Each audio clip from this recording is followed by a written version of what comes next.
Saat itu awal tahun 1912, bongkahan es raksasa terpisah dari sebuah gletser di barat daya Greenland. Bongkahan es itu terbentuk dari salju yang turun sekitar 100.000 tahun sebelumnya, masa ketika mamut masih berkeliaran di planet ini. Gunung es itu memulai perjalanannya. Benda raksasa ini panjangnya lebih dari 500 meter dan beratnya sekitar 75 juta ton. Bongkahan es ini juga tampak damai, mengapung jauh dari kapal dan rute transportasi yang sibuk. Memang, di tempat kelahiran es ini tidak banyak kapal melintas. Lalu, entah bagaimana, gunung es ini mengapung lebih jauh ke selatan daripada bongkahan lain. Gunung es kita cukup beruntung, banyak gunung es lain sudah meleleh jauh sebelum mencapai titik ini. Dari 15.000 sampai 30.000 gunung es yang berasal dari gletser-gletser di Greenland, hanya 1% yang bisa mencapai Samudra Atlantik. Itu sebabnya sangat menakjubkan bahwa di bulan April, gunung es kita ini telah hanyut sejauh lebih dari 2.400 km jauhnya dari lingkaran Arktik. Meskipun beberapa bagiannya telah meleleh selama berbulan-bulan, berat potongan es ini masih mengesankan, yaitu 1,5 juta ton. Hampir 2 kali lipatnya jembatan Golden Gate di Amerika. Bagian atas gunung es ini menjulang setinggi lebih dari 30 meter di atas permukaan laut. Tapi, jika kamu melihatnya terapung di dekat kapalmu, gunung es ini tidak akan tampak berbahaya pada pandangan pertama. Hanya tampak bagian kecilnya saja dari bongkahan es raksasa. Bagian terbesar dari gunung es manapun selalu tersembunyi di bawah permukaan laut. Hanya 1/10-nya saja yang biasanya tampak di atas permukaan air, tidak terkecuali gunung es yang sedang kita bahas ini. Beberapa hari sebelum gunung es kita sampai di Samudra Atlantik, sebuah kapal indah meninggalkan pelabuhan. Ini adalah kapal uap mewah yang mengangkut lebih dari 3.000 penumpang dan awak kapal. Di masa itu, kapal ini adalah kapal terbesar yang pernah dibuat. Kapal itu bernama Titanic yang digadang-gadang tidak bisa tenggelam. Tapi, di awal-awal perjalanannya, kapal ini hampir bertabrakan dengan kapal uap New York. Syukurlah, Titanic bisa menghindari kapal itu dengan jarak hanya beberapa puluh sentimeter saja. Orang-orang yang berkerumun di geladak kapal menghembuskan napas lega tanpa tahu apa yang menunggu mereka di depan sana. Sementara itu, gunung es kita sedang mendekati rute yang akan dilintasi Titanic dalam perjalanannya ke New York. Hari itu tanggal 14 April saat Titanic berada di Samudra Atlantik Utara, kurang lebih 600 km dari Newfoundland. Kira-kira 20 menit sebelum tengah malam, orang-orang yang masih terjaga di atas kapal Titanic jatuh terguling, terdorong oleh kekuatan yang besar dan misterius. Mereka yang sudah tidur jatuh ke lantai, penumpang dan awak kapal menjerit, panik dan bingung. Hanya beberapa menit sebelum kegaduhan terjadi, sebuah gunung es muncul tepat di depan kapal. Inilah gunung es kita yang sedang berkelana. Kenapa awak kapal tidak melihatnya lebih awal? Pasti ada beberapa alasan, kuberitahu nanti saja ya. Begitu kapal menabrak bongkahan es tersebut, habislah sudah. Karena tidak mampu membelokkan arah, lambung kapal robek sepanjang 5 kompartemen dan mulai terisi air dengan kecepatan yang mengkhawatirkan. Bagian atas kompartemen Titanic tidak tertutup, karenanya air meluap dan mulai membanjiri setiap kompartemen berikutnya. Bagian depan kapal mulai tenggelam, menyebabkan bagian belakang terangkat vertikal ke udara. Lalu, dengan bunyi memekakan telinga, kapal patah menjadi 2. Yang terjadi setelahnya, tinggallah sejarah. Tetapi tidak banyak yang tahu apa yang terjadi kepada gunung es itu setelah Titanic menghantamnya. Ini membawa kita kepada pertanyaan, kenapa tidak ada yang melihat gunung es terapung itu sebelumnya? Mari kita telusuri kejadian di hari nahas itu. Sekitar pukul 6 sore, Kapten Smith memutuskan untuk mengubah arah Titanic. Sepanjang hari, dia telah menerima banyak peringatan tentang keberadaan gunung es. Kapal mulai menuju ke selatan, tapi kecepatannya tetap sama. Pada pukul 21.40, kapal lain memberitahu Titanic akan adanya medan penuh dengan gunung es.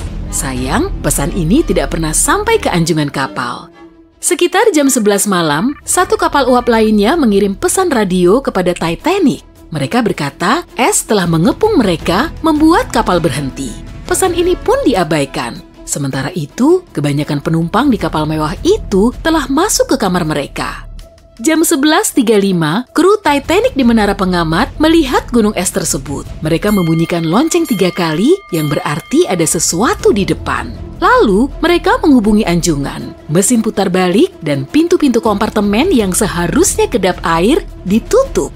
5 menit kemudian, sisi kanan kapal besar itu menabrak gunung es. Ruang surat mulai terisi air, dengan segera laporan pun dikirim. Laporan itu terdengar mengkhawatirkan, setidaknya 5 kompartemen lain telah terisi air. Jelas sudah, Titanic hanya punya waktu beberapa jam sebelum tenggelam. Malam itu luar biasa tenang, tanpa cahaya bulan, tanpa angin, tanpa gelombang. Dan karena gelombang tidak menghantam gunung es, maka raksasa es ini sulit terlihat. Tapi ada juga teori yang mengatakan bahwa yang menenggelamkan Titanic adalah gunung es hitam. Kalau kamu harus menggambar gunung es, pasti akan berupa bongkahan es putih menjulang yang tertutup salju. Tapi mereka yang pernah ke Antartika tahu ada bermacam-macam warna gunung es. Bisa berwarna-warni, bermotif, atau bergaris-garis seperti permen. Gunung es juga bisa berwarna hitam. Ada 2 cara terbentuknya pecahan es hitam yang tidak biasa ini. Pertama, esnya mungkin sangat murni, tanpa gelembung udara atau retakan apapun. Dalam hal ini, tidak ada yang bisa memantulkan cahaya. Gunung es itu akan menyerap semua cahaya dan tampak hitam. Atau, gunung berapi yang meletus bisa menutup gletser dengan abu vulkanik. Lalu, es yang lepas dari gletser ini akan berwarna gelap juga. Para ahli tidak tahu alasan sebenarnya kenapa gunung es yang dihantam Titanic tampak begitu gelap. Atau, apakah warnanya memang gelap? Tapi salah satu pelaut di menara pengamat Titanic bersaksi bahwa esnya memang hitam. Yang lain berkata warnanya kelabu atau kelabu tua. Tidak ada yang menarik atau misterius dari gunung es hitam. Ini adalah gunung es yang terbalik setelah bagian atasnya meleleh, sehingga sebaran beratnya berubah. Jika bagian bawahnya cukup halus untuk menyerap cahaya, gunung esnya akan tampak gelap. Selain itu, biasanya mereka tidak cukup lama terpapar udara untuk membuat embun beku putih menumpuk. Tapi, katakan saja teori ini salah. Dan gunung es itu sebenarnya tidak hitam. Tetap saja, satu-satunya cara kamu bisa melihat sebuah benda adalah karena cahaya dipantulkan olehnya. Semakin sedikit cahaya, semakin kecil kemungkinan kamu melihat sesuatu. Permukaan laut selalu memantulkan cahaya bulan dan bintang. Tapi, bagi gunung es yang bentuknya tak beraturan dan hampir vertikal, kecil kemungkinan melakukannya. Karena itu, gunung es akan tampak hitam di atas permukaan air yang berkilauan. Di malam hari, gunung es akan sulit dideteksi tanpa radar. Apapun itu, gunung es kita tidak terlihat tepat pada waktunya. Titanic menabraknya dan tenggelam. Ceritanya berakhir? Jelas belum. Pada 15 April, kapal laut Jerman SS Prinz Aldabert sedang berlayar di Samudra Atlantik Utara. Kapal itu sedang berlayar beberapa kilometer jauhnya dari lokasi Titanic tenggelam beberapa jam sebelumnya. Kepala kru kapal Jerman itu yang belum mendengar tentang bencana Titanic melihat sebuah gunung es. Yang menarik perhatiannya adalah goresan cat merah yang cukup besar di sepanjang dasar gunung es. Karena terkejut, pria itu memotret temuannya. Dia berpikir cat itu pasti dari sebuah kapal yang telah menabrak gunung es tersebut dalam 12 jam terakhir. Orang berikutnya yang melihat bongkahan es yang terkenal jahat itu dan memotretnya adalah kapten kapal pemasang kabel telekomunikasi di laut dalam. Kapal itu dikirim untuk membantu di area tenggelamnya Titanic. Kapten kapal tersebut berkata bahwa gunung es yang dilihatnya adalah satu-satunya di wilayah tersebut. Ditambah, dengan adanya cat merah, tidak sulit menghubungkan petunjuknya. Di tahun 2015, salah satu foto-foto ini terjual hampir seharga 450 juta rupiah di sebuah pelelangan. Tetapi, para ahli masih belum yakin apakah itu memang foto bongkahan es yang terkenal itu. Mungkin saja itu adalah gunung es tak berdosa lainnya yang tengah mengapung di dekat lokasi kejadian. Waktu menunjukkan pukul 23:39 ketika petugas pengintai Titanic berteriak, "Gunung es di depan!" Tindakan cepat di anjungan untuk mengurangi kecepatan dan mengubah arah kapal tidak membantu, dan kamu sudah tahu bagaimana akhir ceritanya. Sejak saat itu, kita menganggap kejadian yang menimpa Titanic sebagai peristiwa sekali seumur hidup. Apakah benar begitu? Titanic tenggelam pada tahun 1912. Lupakan soal GPS atau satelit cuaca yang canggih. Pada masa itu, kapal-kapal bertanggung jawab untuk saling memberi peringatan mengenai lokasi gunung es. Mereka saling memperingatkan satu sama lain. Kemudian, bencana Titanic terjadi. Ini memang patut disebut bencana, dan para ahli merasa perlu membentuk organisasi untuk mencegah kecelakaan semacam ini terjadi lagi. Itulah sebabnya setahun kemudian mereka membentuk International Ice Patrol atau disingkat IIP. Hingga saat ini, kelompok ini bertanggung jawab memberi peringatan dini kepada kapal-kapal mengenai ancaman es. IIP terus menyempurnakan metode mereka seiring waktu, mulai dari laporan kapal dan patroli pesawat terbang hingga citra satelit. Baru-baru ini, mereka juga menggunakan pelampung oseanografi, yaitu alat terapung yang memberi informasi waktu nyata tentang kondisi lautan hingga kedalaman 50 meter di bawah permukaan untuk memprediksi potensi pergeseran gunung es. Untungnya, IIP sangat sukses dalam mengurangi tabrakan kapal dengan gunung es. Tapi jangan terlena dulu, karena bahkan peralatan pendeteksi tercanggih sekalipun tidak bisa sepenuhnya menghindari situasi yang tidak diinginkan. Antara tahun 1980 hingga 2005, terjadi 57 insiden yang melibatkan kapal dan gunung es. Dan kenyataan yang mengerikan adalah kapal-kapal masa kini lebih berpotensi menabrak gunung es dibanding Titanic. Penelitian menunjukkan ada 1038 gunung es yang melintasi area tenggelamnya Titanic pada tahun 1912. Kamu mungkin berpikir itu sangat banyak, tapi para ilmuwan mengatakan jumlah itu belum seberapa. Memang benar itu cukup banyak, tapi ada 14 tahun dengan aktivitas gunung es yang lebih banyak lagi sejak itu. Saat ini, jumlah gunung es meningkat karena pencairan gletser di Greenland yang semakin cepat. Dan karena semakin banyak kapal yang menuju perairan kutub, kemungkinan kapal menabrak gunung es semakin tinggi. Tapi bahaya yang sebenarnya bagi para kapten adalah musuh tidak terlihat yang disebut growlers dan bergibits. Growlers adalah gunung es kecil yang bisa seukuran pintu, dan bergibits juga tergolong kecil dengan ukuran kira-kira sebesar bus sekolah. Gunung es ini mungkin tampak tidak berbahaya, tapi kenyataannya cukup rumit karena bisa tidak terlihat oleh radar atau satelit. Ayo kita lihat yang terjadi jika kapal pesiar modern sebesar Titanic menabrak salah satu gunung es kecil ini. Inilah Norwegian Sun, sebuah kapal pesiar mewah layaknya Titanic, karena memiliki kapasitas menampung 2.400 penumpang dan lebih dari 900 awak kapal. Pada bulan Juni 2022, kapal pesiar ini tengah dalam perjalanan menuju Gletser Hubbard di Alaska ketika terselimuti kabut tebal. Tiba-tiba, para penumpang merasakan benturan dan ketakutan saat kapal terguncang hebat. Kabut segera hilang dan mereka menyadari apa yang terjadi. Norwegian Sun telah bertabrakan dengan gunung es tipe growler, tapi akibatnya jauh berbeda dengan Titanic. Untungnya tidak ada yang terluka, dan para penumpang serta staf mencapai dermaga Alaska dengan selamat. Para penyelam ahli memeriksa kondisi kapal dan mereka menemukan beberapa kerusakan akibat tabrakan tersebut. Karena itu, sisa perjalanan pun dibatalkan. Jangan cemas saat berkemas untuk perjalanan melintasi Atlantik berikutnya, karena kecelakaan seperti pada Norwegian Sun sangat jarang terjadi. Memang biasa bagi kapal untuk menabrak es, tapi sangat jarang sampai menimbulkan masalah. Sebagian besar kapal pesiar modern tidak akan mengalami kerusakan fisik akibat menabrak gunung es, dan ini adalah alasannya. Begini, baja yang digunakan pada Titanic juga memainkan peran besar dalam bencana itu. Kapal yang tak bisa tenggelam itu ternyata tidak begitu tahan benturan. Saat itu, lambung kapal Titanic dibuat menggunakan sekitar 2000 plat baja yang diyakini diproduksi dengan tungku perapian terbuka. Akibatnya, baja tersebut mengandung kadar fosfor, oksigen, dan belerang yang tinggi. Tingginya kadar elemen-elemen ini membuat baja menjadi rapuh pada suhu rendah, menyebabkannya hancur saat terjadi benturan.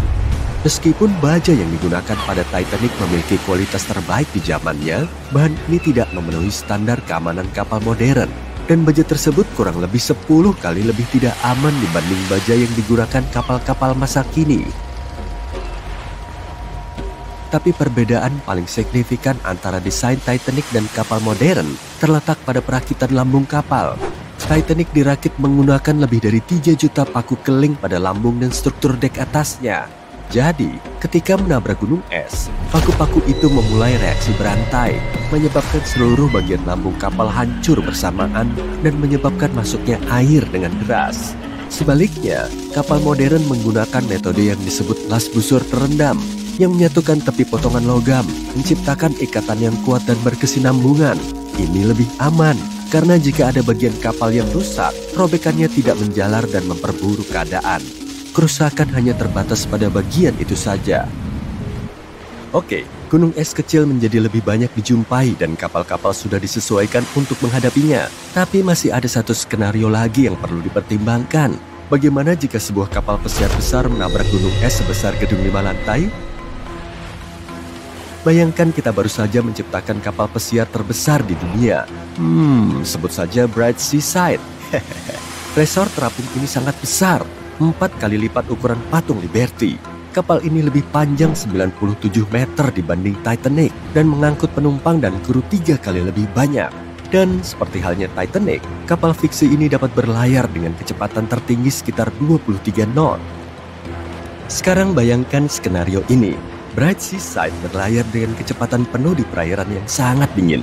Saat itu tengah malam, dan kapten kapal tidak menyadari semua peralatan pendeteksi gunung es tidak berfungsi. Alat itu berhenti berfungsi 3 hari sebelumnya. Di luar sana berkabut, dan pengintai pun tidak bisa melihat gunung es setinggi 14 meter. Jika situasi ini benar terjadi, dan kapal menabrak gunung es tanpa peringatan, maka kapal akan tenggelam.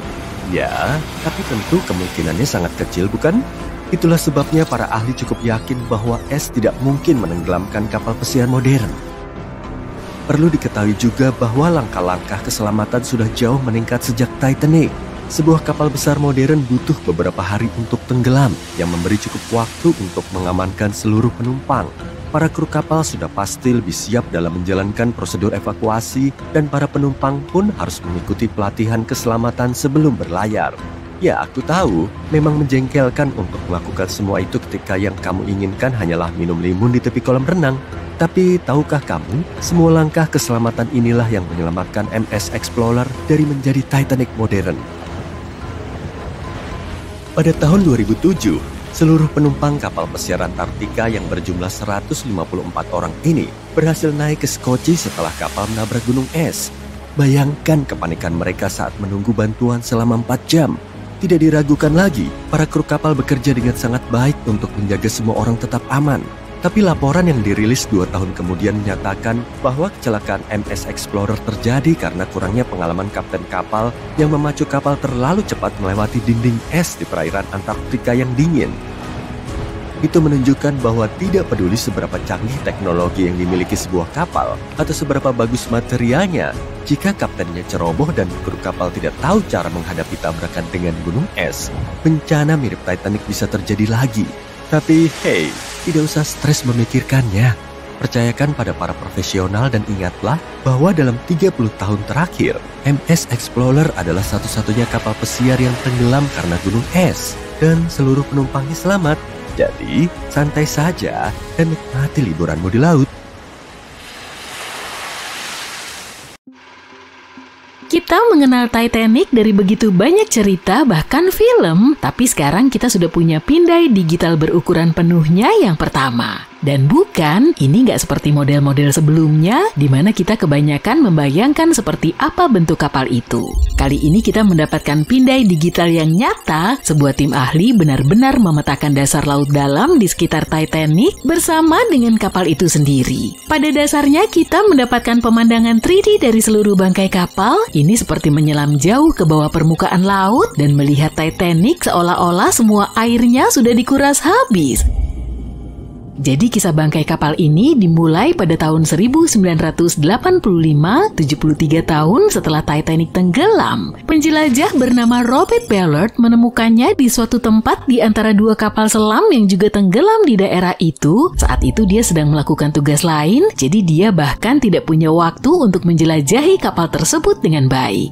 Namun ketika mencari kapal selam, dia menyadari betapa arus laut mempengaruhi puing-puing yang tenggelam. Dia memperhatikan bahwa benda-benda terberat tenggelam dengan cepat dan meninggalkan jejak puing-puing di belakangnya, jejak yang mengikuti arus. Dengan menggunakan pengetahuan ini, Ballard membuat hipotesis bahwa Titanic telah patah menjadi 2 dan meninggalkan jejak puing-puing saat tenggelam. Sebelum dia menemukan bangkai kapal, semua orang mengira kapal itu tenggelam dalam keadaan utuh setelah menabrak gunung es.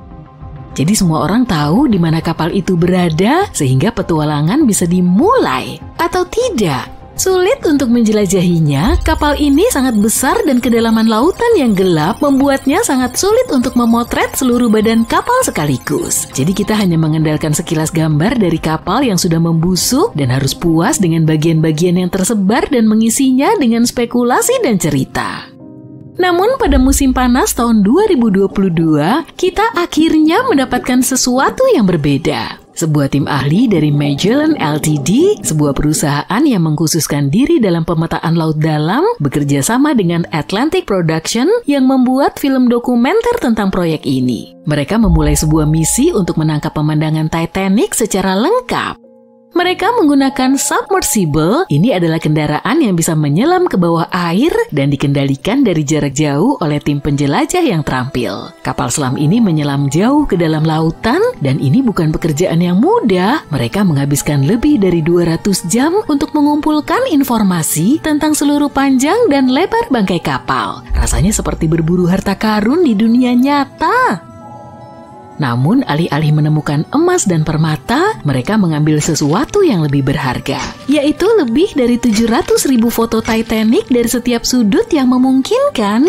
Iya, mereka mengambil foto setiap bagian kecil dari kapal, bahkan bagian yang tidak terlalu menarik yang biasanya dilewatkan oleh sebagian besar dari kita. Bahkan pemetaan bagian yang berlumpur pun menjadi bagian penting karena membantu mengisi celah di antara hal-hal yang menarik yang mereka temukan. Dan ini adalah cara bagi kita semua untuk akhirnya mendapatkan rekonstruksi 3D yang mendetail. Meskipun sudah lebih dari 100 tahun, kita masih bisa mengenali haluan kapal Titanic yang tertutup karat yang menggantung seperti stalaktit. Di atas haluan adalah dek kapal, di mana sebuah lubang besar memberi kita pandangan sekilas tempat tangga megah pernah berdiri seperti jendela ke masa lalu kapal yang glamor. Buritanya sekarang menjadi logam yang kacau. Saat Titanic tenggelam, bagian ini runtuh dan berputar ke dasar laut. Haluan dan buritan akhirnya terpisah sekitar 800 meter. Ada banyak sekali puing-puing yang mengelilingi kapal raksasa yang terbenam di dasar laut ini. Puing-puing ini seperti harta karun yang berserakan, penuh dengan logam yang rumit dari kapal, patung-patung, dan bahkan botol sampahnya yang belum dibuka. Ada juga barang-barang pribadi yang ikut tenggelam bersama kapal, seperti lusinan sepatu yang tergeletak di dasar laut. Menyelam jauh ke bawah dan mengambil semua foto itu adalah tugas yang sulit dilakukan. Awalnya mungkin tidak terdengar sulit, mengingat kendaraanlah yang membenamkan diri ke lautan yang begitu dalam, bukan orang. Namun mempelajari lautan itu sulit, kita belum menjelajahi, memetakan, atau bahkan melihat lebih dari 80%-nya. Kondisinya sangat keras dan tekanan menjadi lebih kuat semakin dalam kita pergi. Kendaraan ini pun harus menyelam hingga hampir 4.000 meter di bawah permukaan. Itu seperti 12 menara Eiffel yang ditumpuk satu sama lain.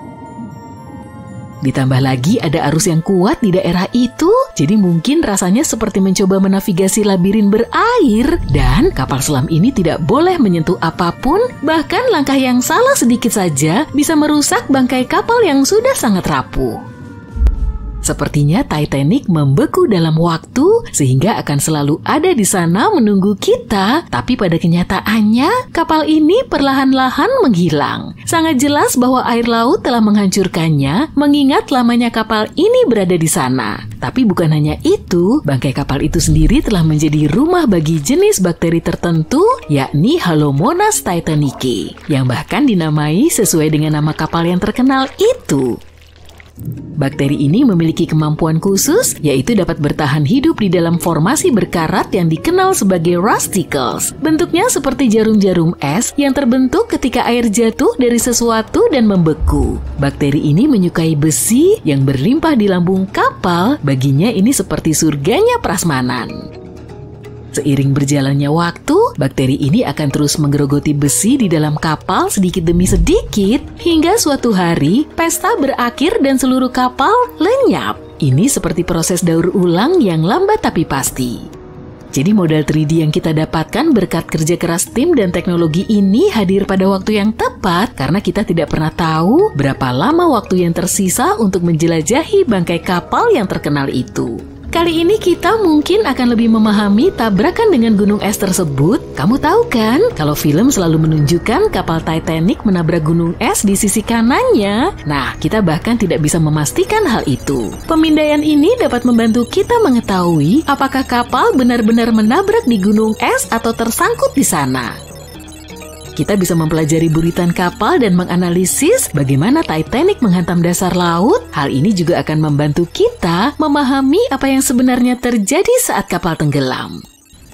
Mungkin kita akan mendapatkan kesempatan untuk mengetahui apakah benar ada api besar yang menentukan nasib Titanic. Salah satu teori mengatakan bahwa kebakaran batu bara telah berkobar selama 3 minggu penuh, bahkan sebelum kapal melakukan perjalanan pertama dan terakhirnya itu.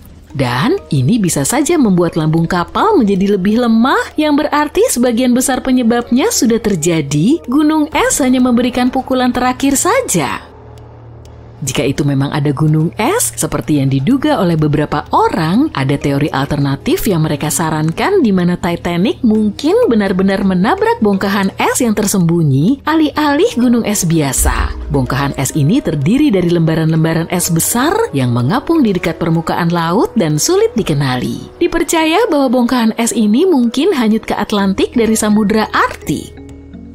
Menurut seorang pelaut profesional, Kapten L.M. Collins, yang mendukung ide tersebut, jika Titanic menabrak gunung es biasa, kapal tersebut akan tenggelam jauh lebih cepat daripada yang terjadi. Dan karena Titanic berhasil bertahan di permukaan untuk jangka waktu yang relatif lama, yakni kurang dari 3 jam, mungkin ini adalah jenis tabrakan yang berbeda. Pelaut tersebut juga mengatakan bahwa ada perbedaan dalam kesaksian orang-orang yang melihat detik-detik Titanic tenggelam. Menurutnya, perbedaan ini mungkin disebabkan oleh ilusi optik. Dalam hal ini, ketika orang-orang melihat lautan pada malam itu, pantulan cahaya dan kondisi di laut mungkin telah membuat segala sesuatunya tampak lebih dekat atau terdistorsi. Jadi ketika mereka melihat sesuatu di dalam air, mungkin itu bukan seperti apa yang mereka pikirkan, entah itu gunung es atau yang lainnya. Teropong mungkin dapat membantu para awak kapal untuk melihat potensi bahaya. Tapi sayangnya tidak ada teropong saat itu dan tampaknya teropong terkunci di dalam lemari. Tidak ada yang tahu di mana kuncinya.